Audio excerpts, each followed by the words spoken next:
Today I want to talk about the judgment that comes with an adult neurodivergence diagnosis, both from within and from without, and the way that alcohol masked my symptoms for years, and it might be masking yours too.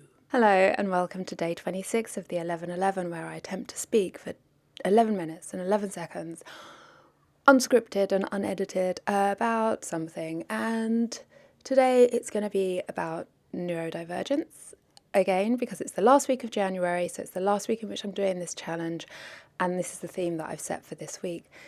Yesterday we talked about dyslexia, and today I'm going to talk about some of the judgments around neurodivergence, both that we might put on ourselves and that we receive externally.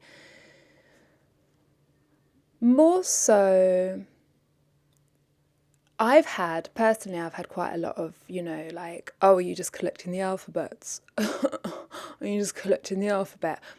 Because I've got OCD and ADHD diagnoses, official, formal, whatever. Autism suspected, dyslexia suspected. Oh, you're just collecting the alphabet. Oh. And this whole kind of bandwagonism and why only now, and what kind of OCD do you have, and I don't see you doing any repetitive blah blah blah. Do you get the I'd love to have some OCD. Is it the cleaning kind? So that's from outside.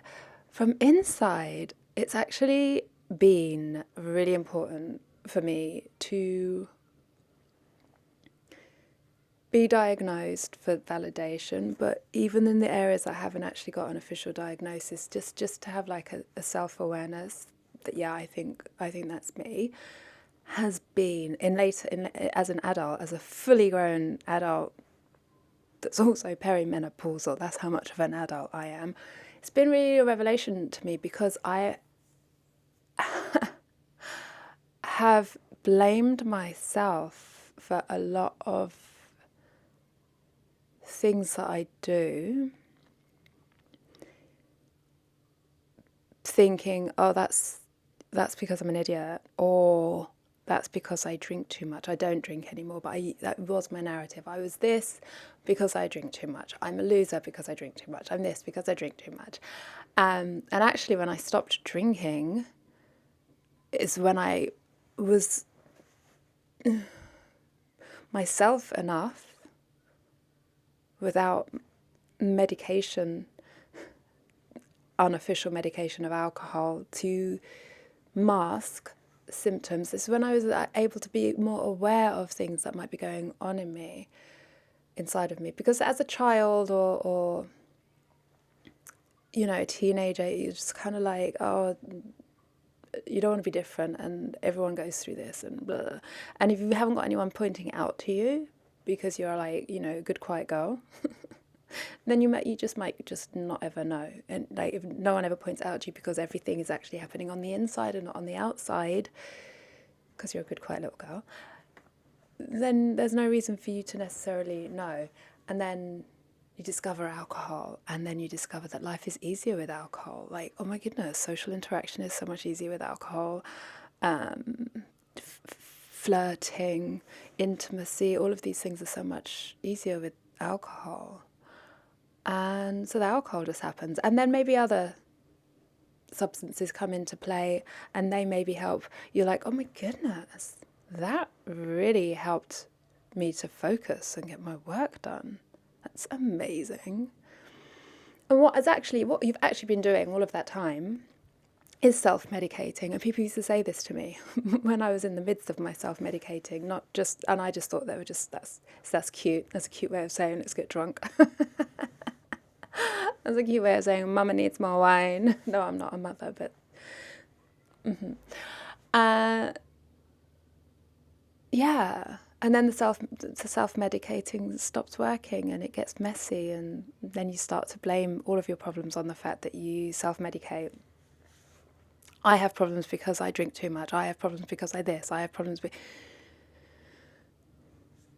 you're a weak person, that's why you drink, and that's why your life is falling apart, that's why you can't remember anything. This was the narrative that was going on in my head for such a long time. And I've had a formal ADHD diagnosis now for just over 6 months. And during that time alone, I'm still having like little aha moments like, oh, that was always ADHD. That was never because of the alcohol. And it's really healing to know that. It's really healing to know that a behavior or a pattern is because I'm wired differently and not because I'm pouring a toxic substance down my throat. I'm not medicated yet for ADHD. I think I would like to try medication just to see if I'm able to if I'm able to get more done.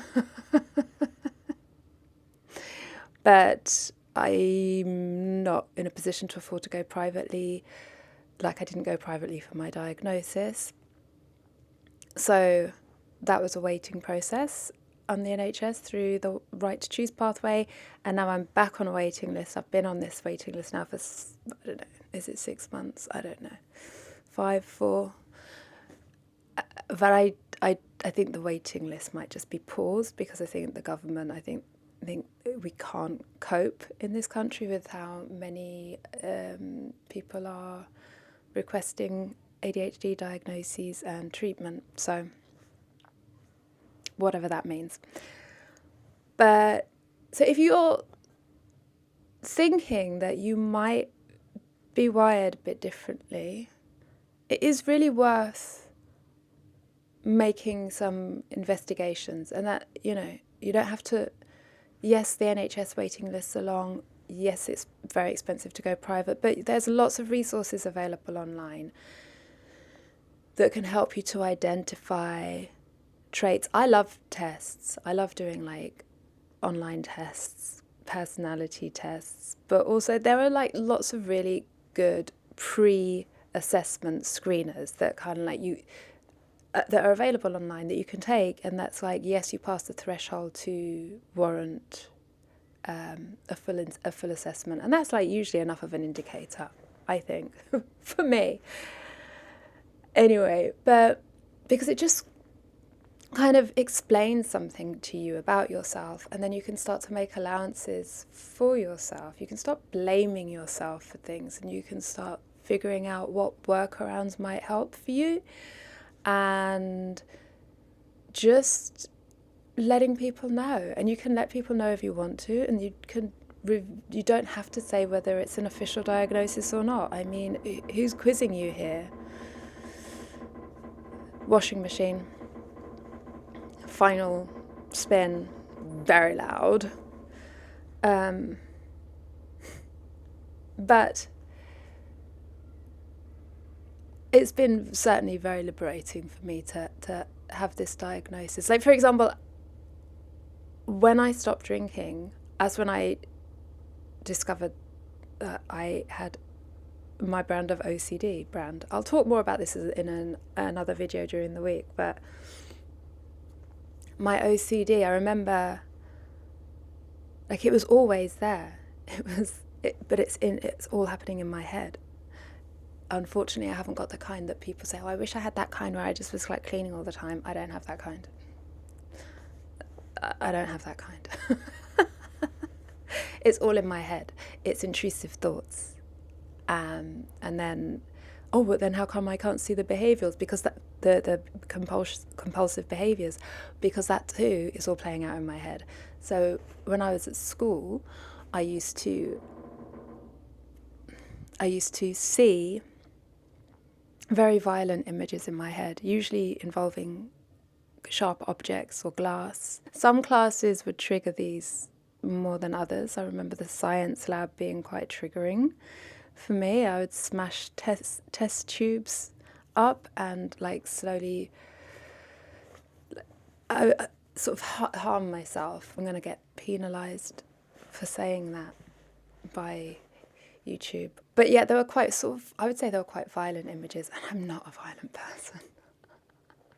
I'm really not. I'm really, really, really, really, really, really not. So that was quite disturbing.